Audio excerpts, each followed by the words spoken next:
Сіздер Лидоның керемет әнші, сәнді дизайнер ғана емес, сондай-ақ талантты жүргізуші екенін білесіздер ме? Сән әлеміне қадам басып, өзінің жаңа киім үлгісін шығарып үлгерген Лидо енді біздің арнамыздан жарық көретін жаңа жобаны жүргізіп, сізді неше түрлі сұрақтармен таң қалдырмақ.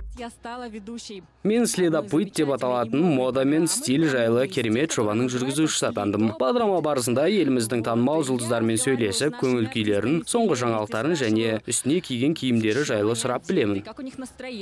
Алайда Лидо жеке шығармашылығын дамытпайды. Ол жаңа туындылар іздеу үстінде. Қазір жұмыс жүріп жатырмын. Мен заманауи керемет және қызық тректі іздеудемін. Сондықтан достар, егер маған сай деген композицияларыңыз болса, міндетті түрде жіберіңіздер. Әртүрлі нұсқаларды қараймын. Егер сіз сән әлеміндегі соңғы жаңалықтардан хабардар болам десеңіз, Лидоның бағдарламасын жіберіп алмаңыздар. Ол 5 қазаннан бастап 20:45-те біздің арнаның эфирінен және YouTube-тегі ресми Gaku TV каналынан жарыққа шығады.